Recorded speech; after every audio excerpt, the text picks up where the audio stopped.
Okay, Toby, what do you think happens in the episode The Blue Line? Ooh, the blue line. Maybe this is the one where they do, like, the train heist episode. And the team is trying to stop a group of bandits from crashing and taking over this fancy schmancy, like, space train. Nice. That would be super cool.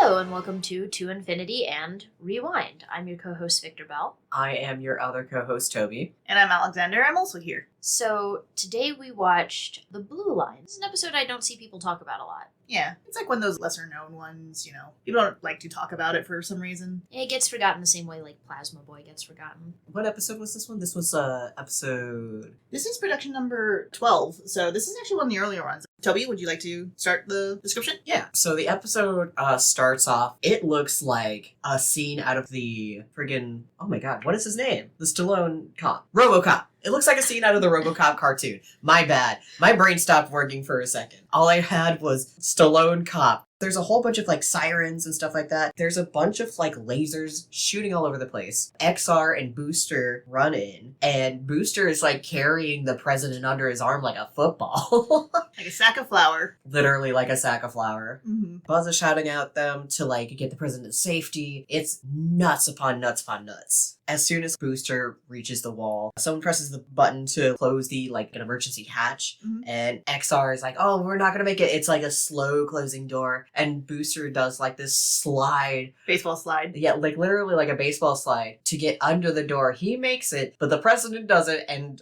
she is beheaded. But thankfully, it's like this mannequin thing. It's like a practice dummy version of the president. I am Yeah. impressed that he tried to do that baseball slides considering how much bigger he is than her. Like, if that was the real president. Just drag her along the floor.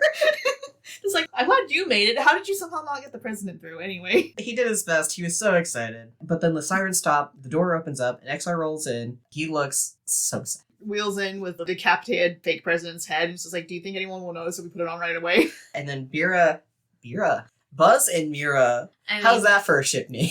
I mean, they were alcohol themed. Yeah, that was beer was the name for that ship, so. It was? Yeah. Of course. That's crazy. Yeah. So Buzz and Mira come in. They're both like, Oh, what a nightmare.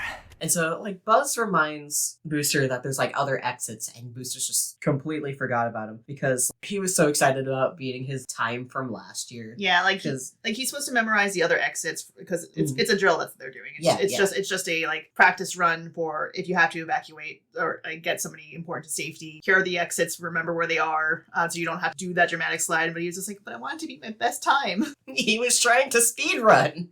Let the man speed run. Commander Nebula comes in and he's like, okay, well, the kidnappers didn't get the president because my rangers took her out for them. He's kind of ragging on everybody. But it turns out everybody on Star Command is running different scenario drills. Mm-hmm. Mira's kind of like, I don't think these are even worth doing because we've got our training and we know they're fake. So how are we going to take them seriously? Especially since so many of them are ridiculous, like fish assassins in the pipes or something like that. Yeah, fish assassins in the pipes, pod people, or I think the other one he said was how to get like an evil advisor away from their politician. And so, as Mira's complaining, Buzz says, like, all these drills are super important just in case of the high-pressure scenario. I guess, like, getting an advisor away from a politician. You could have used that lesson a few episodes from now, but anyway. Yeah. Oh, okay. But, you know, it's time for their next drill since they failed that one. Commander Nebula is trying to, like, tell them the importance of doing these drills, especially Mira, who is not participating properly. Implies that not acting cool under pressure from practicing from the drills is how he lost his leg. Yeah, he just implied, he's like, yeah, you know, if you push yourself in a scenario where you can't handle it or something. And he just implies that that's how he lost his leg. I want to see that flashback. I feel like that'd be a wild one. We need a Commander Nebula backstory at some point, and yet Mhm. we do not get it. We don't get backstories on, like, anybody. I was gonna say watch. It's like something like a weed whacker or something. So they get to the next drill, which is the blue line. Oh Yeah. yeah, they have to like draw straws about it, right? And like Mira gets one with like a blue line, so she has to be like the ranger in distress. So what's is the blue line? It's a specific drill. Someone on your team gets hurt in a like high pressure scenario where you have to leave them behind. What should you guys do in that scenario? Either as the hurt ranger or as the team, like figuring out how to work without somebody. And Mira draws the blue lines draw, which means she's the one who is going to be fake injured and left behind during this drill. Yeah. And she's not happy about it. The entire time, like, they start the drill, and she's, like, the entire time just being like, guys, this is dumb. I can get out of this. I wouldn't be injured that way. I have this ability, so I can do this or whatever. Arguing with the drill every time they try to start it, basically. Yeah, she's like, oh, actually, I would dodge. Or she'll just act out as if she's not getting injured. It reminds me of a kid on, like, playground, like, nah, that didn't happen. Or, like, I've got a super laser, you know, so you couldn't hit me. Yeah. Or, you know, shit like that. Some Callan Ball-esque shit. You know, her task is, during the drill, is to sit there, practice self-first aid while the others have to leave, basically, and handle a separate drill situation without her. Figuring out how to work without her on the team and, you know, being able to work with leaving her behind. How many times do you think she makes them go through this? Because we see at least 2. There's that, like, montage, so, you know. 2 or 3. I know definitely there's one they're like, okay, we're just gonna, like, encase your legs in cement. She's just like, I can just go stab. I can just get out of Just, this. like, how many times do they have to, like, justify this is why you would be injured? And then she does get injured. Oh, yeah, like... Because Lordak watch, he shows up just inexplicably, just zooming past because he's stolen a vehicle and happens to cross through the training field. literally runs into her. Not literally runs in, basically sideswipes her with like, oh, speeding vehicle, so that's gotta hurt. Yeah, like everybody has to dodge and they realize like she's hurt. Yeah. They don't show anything, obviously, because it's a children's cartoon, but she basically has a broken leg and cannot walk. So they have to chase after him suddenly. Space Ranger emergency, like just because it's drill day doesn't mean that crime is going to respect that. And she has to be left behind because she cannot go in her condition. Buzz tells her, wait, call for help. And they have to like go. Chase this dude down. And she is so mad. She's literally like throwing rocks about it. She's like, I'm not gonna call for help. I just have to like wait till I can get my strength back up so I can go. Stubborn. And so like the boys are just like chasing Lardak. And like they can't shoot him down because he's doing some weird shit in that car. He's like evasive maneuvers. He's just like, god damn it, I ran into a crowd of space rangers. This was not supposed to happen. He tries to hide in like an asteroid belt that's converted into like a camping site, I believe. Oh yeah. Yeah, there's individual like cabins on all the different asteroids. They don't want to like hurt the civilians. They're trying to find this guy, so they're trying to dodge them as well and make sure that he doesn't run into any civilians who aren't in padded spacesuits. Yeah, they try to like shoot out the engines before he even gets there, but it's like an armored car. They can't just blast it. Go back to Mira. Mira finally figured out how to wrap up her leg, and I think she calls for help then, yeah? First, she tries to decide, okay, maybe I should actually use a stupid first aid kit. That should be good enough. I can totally, like, take off on my own after this. Nearly passes out first, and then, while resting, decides, okay, maybe I should call for help, actually. Yeah, because she, like, almost falls into, like, a rock pit. Oh, yeah, that's right. She's like, oh, geez. Okay, maybe it's bad. Just, maybe the first aid isn't enough. Maybe I do actually have to call for help and not try to solve this on my own. And then, meanwhile, the team... They're trying to figure out how to, like, stop Lardak, and they're talking about slingshotting XR to, like, knock him off course like a rock. He manages to get onto the ship and then manages to hack it from the outside, like, plugs himself in. Yeah, he just, like, plugs into it and turns it off from the outside. Turns the shields off, at least, so that they can, like, safely shoot off the engine. They stop him because they were like, I mean, with the shields, we should, maybe Mira would be helpful here, but they have to figure out their own way around. So that's the solution they come up with. Yes. Just throw XR at it. Yep.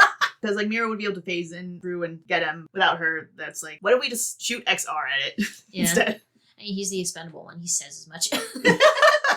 So they finally stop him, and they return to Mira, and she's doing slightly better. I mean, she's still in a cast. She called for help, got assistance while they were taking care of Lardak. They're over in, like, the med bay, and she's got a cast, and she kind of admits, like, yeah, no, I kind of fucked up there. Like, I almost got really hurt, but I was afraid of getting left behind, or I already feel like I have to kind of prove myself as a ranger. Just sort of, like, willing to push herself too far because she's afraid of getting left behind. And recognizing that that's what like led to her getting more injured. And the commander says a funny line of, yeah, the leg story works every time, implying that that's not actually how he lost his leg. Insane. To which, Mira's like, wait, how did you lose your leg then? And he's like, I ain't telling ya. Yeah. None of your business. None of your business. None of your business. Walks out. That's the episode. Yep. Yeah. Right. So should we go to intermission? Yeah, cool. See you there.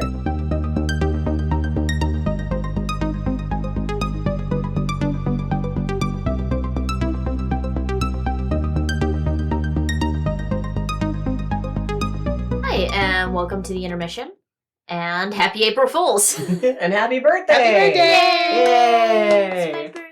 Technically belated for both of them. The time this episode goes up will be April 2nd, I believe. But yesterday was your birthday, and yesterday was also April Fool's Day. So we wanted to make a funny little fake episode as a Jew. Yeah, I like having one innocent but elaborate April Fool's joke that I do every year if I can. And we thought this one would be really fun. And it was also because it was based on a dream you had, right? Yeah, throughout my life, I've had my fair share of Buzz Lightyear dreams, but this is the one that the concept behind it was the most like a real episode. It was basically they were doing a drill that was called the Blue Line Maneuver, and I think in the dream it was actually like, what do you do if a ranger dies in the middle of like a really serious scenario, but you have to keep going? Mm-hmm. And obviously, writing something like this, it would be injury. And also, I think in the dream, they didn't actually do that part anyway, because it was mostly about Mira being stubborn. She like, I wouldn't get hurt. Mm-hmm. And we decided to extrapolate that out into a plot for a funny little April Fool's episode. I suggested Lordak be the villain, since he's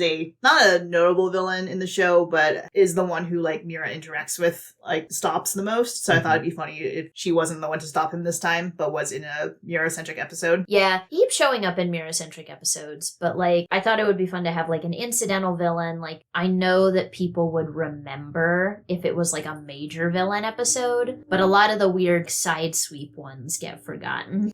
Obviously, we're admitting that this is a fake episode, but we also wanted it to like sound real and sound like, was there one that I just forgotten or missed? Mm-hmm. Yeah. I've had multiple dreams about an episode I just simply forgot existed. And every single time I have those dreams, I'm like, oh, I think I remember hearing about this. Damn, I forgot about it again. But like, yeah, I thought it'd be fun to confuse and bamboozle people.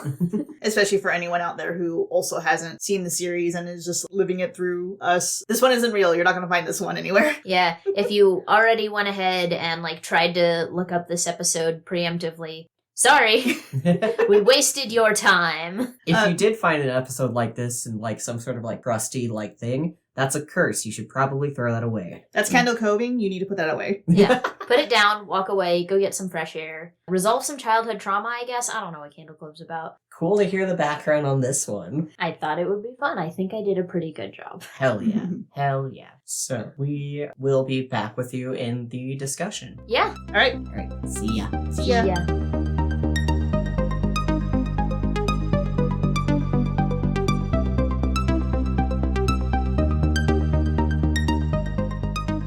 And welcome back to the episode discussion. All right. So this one was a Toon City Inc. animated one. Yeah, they're the same people who did the main event, and for people who've seen other episodes, Large Target, Rude People, those ones. Okay. Yeah, this was not really like a floaty episode, which I'm super glad for. Everybody seemed like pretty well kept in place. They did give Mira like the large doe eyes again. Yeah, it's always weird when they do that. She looks like a My Little Pony when they do that. They really do. Is there anything like notable about this one? I mean, they did decapitate the president. They did decapitate the president. Do you think they update that mannequin every time there's like a new president? I don't know. I mean, I guess it depends on how long their presidency is. I guess it'd be useful to change out mannequins for if they're like different species or something. Mm-hmm. Like I'm sure like one of those slug guys would probably be harder to get around than, somebody bipedal. Yeah, for sure. When those centaur aliens becomes president, they have to like figure out how to make the mannequin for the centaur alien. Oh god. I feel like the centaur one wouldn't be too bad. You just kind of fireman carry them, yeah? Yeah. Like you do with lambs and stuff. Yeah, exactly. You do need someone strong on Presidential Guard duty then. That's why they made Booster carry the president. And beheader. I still cannot get over the fact that he tried to baseball slide under the door. It's like, you're so big, you have so little time to do that. Speedrun strats. Yeah, he was like, I can make it. I think he just really wanted to look cool. I have to say, it's drill day. All-Star Command is doing drills this day. This is very much just like Wednesdays on the military base when they are practicing drills. And just like, well, I hope like attack doesn't happen on a Wednesday because no one's going to know it's a real attack. At the local Air Force base, they started doing every Wednesday practice drills. Oh. And just like, why did you just pick a specific day of the week to do that? Yeah. Truth in television, I guess. I mean, when I was working my very first job, it was the first time I was ever, like, spending Sunday mornings in Oak Ridge. And I got to hear that they still test the fallout sirens on Sunday mornings. That sounds fucking terrifying. Yeah, it's just like picking a specific day to do all those is just a hilarious thing to me. Because like I know like when I was like in school, we would do fire drills regularly. Yeah. But they wouldn't be on a set day of the week every time. Yeah. Maybe it's kind of like field day. It's just like everybody's running around basically playing games and seeing who's got the best time. The leaderboards are up. Oh, is that the reason why Booster wanted to beat his time? Probably. Like if you do it right and you beat your time, then it works. It's just a matter of you gotta do it right. But then you got the boring drills, like one of you has to sit behind and pretend to do first aid, stuff on your leg. Practice tying tourniquets. Mm-hmm. Oh my God. Wild that Mira, I mean, it makes sense that she was like, yeah, I didn't become a space ranger to do first aid. She became a space ranger for action. I didn't become a space ranger to be a Girl Scout, basically. Yeah. Fucking cop shit. Yeah. But I guess good on the episode being like, hey, this is actually important stuff that you should know, maybe? Question mark? I mean, Yeah. they do on occasion have, like, good actual lessons in episodes. Like, we keep referencing the drug episode. Again, the reason the drug one got banned was because it was a good lesson about drug usage. Yeah. And I'll take this over, like, some of the episodes that are like, when we have to make sure traffic safety's happening, that's lame. We want to be going out and fighting villains. But they're like, oh, yeah, maybe being prepared and knowing first aid is good. Mm-hmm. Still would love to know how the commander actually lost his leg. I'm working on the theory that he was just born without it. Mm. That works. He just loves annoying people with not telling them. I like that theory. I'm still leaning towards Weed Whacker. Yeah. I forgot that that we were talking about a weed whacker at all. I thought you were just going to say weed, and I was just like, you think he smoked weed? He smoked so much weed, he lost his leg. He just Happens forgot to it the- somewhere. Happens to the best of us, honestly. Spoilers, that is what actually happens in the drug episode. Really? You smoke so No. much weed, your limbs start falling off. I mean, You know I'm lying about that. Why would it be weed? I don't know. It was the 90s. It's space weed. You know it's different. Oh, what a nightmare. So it's a Mira episode. I know you've been Yes. wanting more Mira-centric episodes. I think it's a good another start, but damn, they should let her do things too. God damn it. Because, like, this was, like there's a lot of really cool action with the guys. Mhm. Like, they were able to do all this stuff. They shot XR out like a fucking slingshot. Once again, a machine saves the day. I'm just saying. Meanwhile, she was just like, Pissed off on the ground, almost falling into a hole and having to do first aid. she was just throwing a temper tantrum the entire episode. It's not a good look on her. Yeah. Yeah, just, Especially since she is normally so capable, Mhm. yeah. Like, I guess, I don't know. It kind of reminds me of the Little Secrets opening where she's, like, frustrated that they aren't letting her do that security system test, but that one had, like, quote unquote, like, actual stakes. It definitely is like one of those early episodes when they're still trying to figure out her character too, because I know that was a thing where part of the reason like why they made the series first and then like made the pilot afterwards is so that they would have a better understanding of what the characters were like. Since it is like one of those earlier ones, they probably just didn't have a good handle on her, on like what she was like yet. So the writing team for this one just decided to make her like the whiny princess kind of thing. Yeah, she's stubborn. And, like, she's stubborn, but not this much usually. Yeah, For sure. Definitely not this, like, smug about her own capabilities, usually, too. But it wasn't terrible. Yeah. Mhm. Trying to imagine like what it would be like if any of the others had gone that straw. Because XR is just like, well, this happens to me all the time anyway. Yeah. It's like, no, you do let me just get destroyed and then leave me there and then have to come back for me later. Expendable, like you said. And then I don't know how Booster or Buzz would handle it, but I'm sure Buzz would he wouldn't be as much throwing a fit, but he'd also just I can get out of this though, as soon as they leave. I feel like he would throw a lot of production behind it and then from the sidelines be coaching everybody, and it's highly annoying. Yeah. Oh yeah, he'd be calling them, trying to tell them what to do, even though he's not there, and it's just Buzz, stop trying to tell us what to do. Yeah. You're supposed to be injured. I think with the actual drill, he'd be fine just because the rules thing, but in the real scenario, he would definitely be pretty annoying about it. Yeah. Somehow backseat driving thousands of miles away. What about Booster if he was the one who drew the blue straw? I think he'd probably do the best at this. Genuinely, he'd just be "Aw, man," and then just sit it out. Mm-hmm. Yeah. He's got a little book in his pocket or something. I do want to say though, this episode does remind me. I'm sure I was accidentally channeling it when I wrote that fanfic with Ty and XR. Yeah. Where it was mostly just a way to let the two of them have a heart to heart. In it, Ty and XR are alone. Mm-hmm. The rest of the team is off doing something else, and XR is stuck with Ty. And he's not happy about that.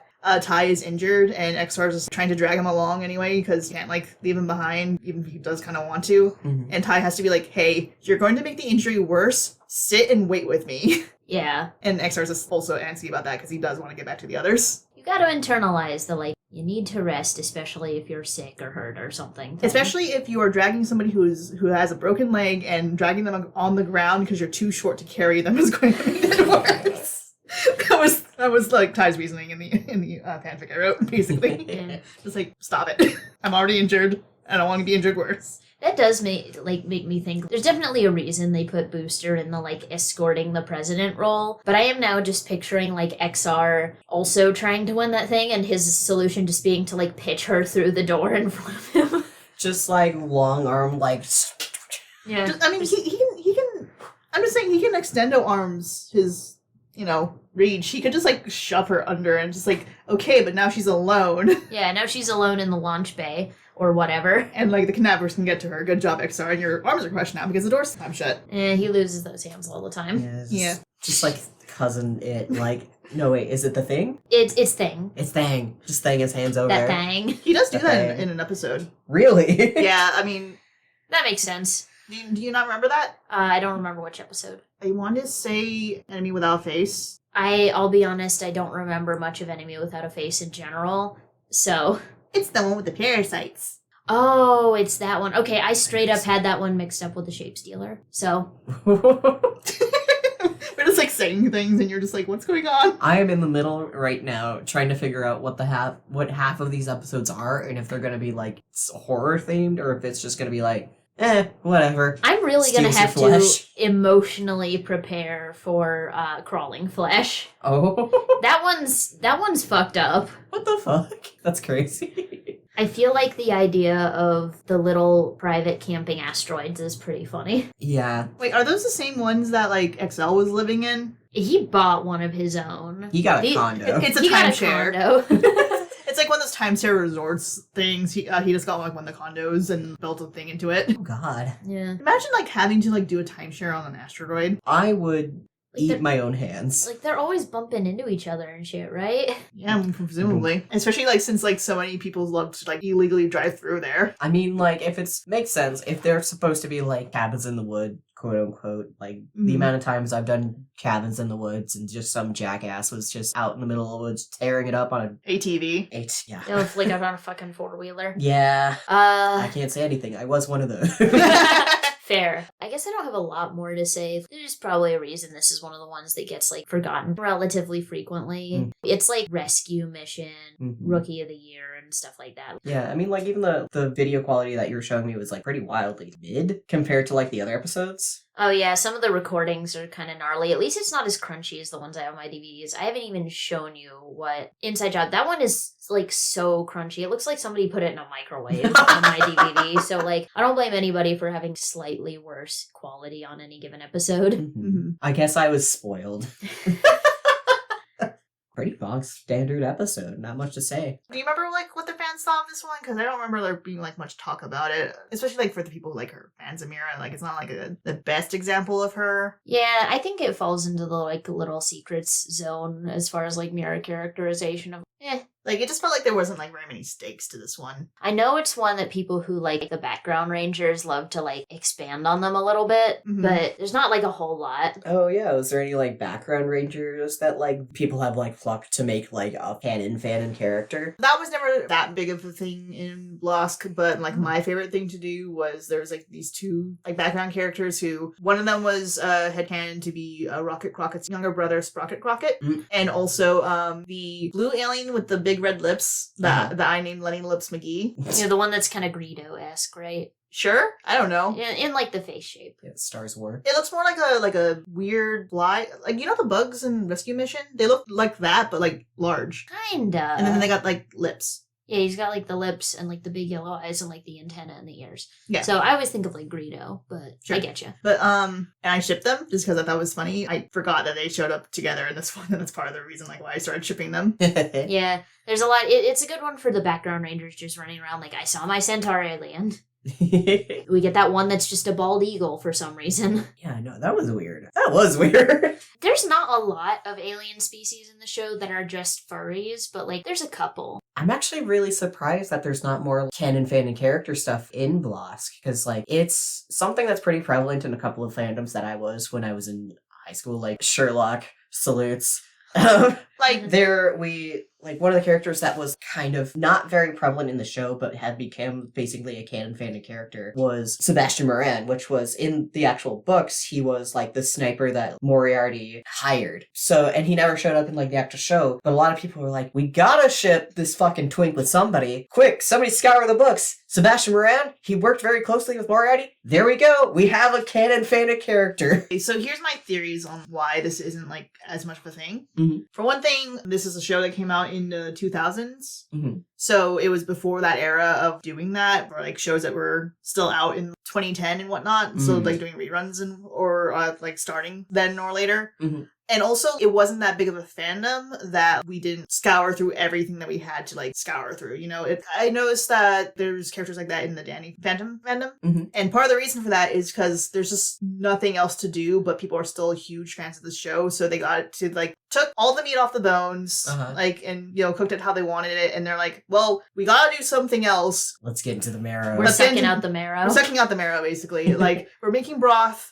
That's not enough either. Start getting into that marrow. Like, dissect it as to the molecular level if we need to. Mm-hmm. And then that's when you're at that level of needing more for the fandom to survive. That's when you start, like, naming background characters. Which, you know, MLP was doing right out the gate. Yep. I guess that makes sense, because, like, MLP and, like, Sherlock was, like, in that same 2010s era where everybody went absolutely ballistic. Yeah, and it was just also a thing where, like, if a fandom is popular in that time frame, people aren't usually just in one fandom. They're usually in more than one fandom. Yeah. So they'll take things that they learned about in one fandom and then apply it to their other fandoms. But since Blosk wasn't ever that big, there's not a lot of crossover between the people who did that in those fandoms and to bring it to Blosk. Yeah. Well, then this is my call to action for anybody who wants to. Find a background character, get nuts about them, make a whole story about them, and I want to see that. But do not put that fake information on the wiki. I swear to God, if you do that, I'm going to get you. Yeah. No bullshit on the wiki. Canon only. But go nuts fandom-wise. I think that shit fucking rules. I want to see it. And if you do make up, like, a backstory for one of these background characters, send it over to us. Send it over to the email. Yep, mercurymelonyt@gmail.com. Hell yeah. I did say the whole thing about, like, you know, it's a thing that happens when fans start needing to get to the molecular level of their fandom because there's nothing else to do. We did technically get to that point because by nature of us naming a bunch of random background characters. So, yeah, we were at that point before, but, like, it never got really past that, I guess. You weren't super fleshing out Sprocket Crockett. Anything else we can think of? Anything about the episode proper? I don't know. This is one I keep just, like, bouncing off of mentally. There's not really much to talk about. Like, pretty much all there is what we already said. Yeah. For sure. It's not got a big villain thing. They're not doing a lot of, like, character work for anybody but Mira. We've done our speculating. So I think we should wrap it up. Yeah. Yep. Okay. You can find me as Python Melon on Blue Sky and Ko-fi, and I've got, like, some adoptables out right now. What about you, Toby? You can find me on Blue Sky at Toby Langley. You You can also find me on Ko-fi at Tobi Jam. I'm open for commissions. Don't find me, but follow us on YouTube at our Mercury Melon channel and support us on Patreon, also Mercury Melon. Yeah, we got a lot of cool stuff up there. And if you have any fun fandom stuff, any like history that we forgot of or anything like that, or anything you just want to like comment on episodes wise, email us mercurymelonyt@gmail.com. As always, All space cops are bastards. A-Scab. A-Scab. April Fools. April Fools!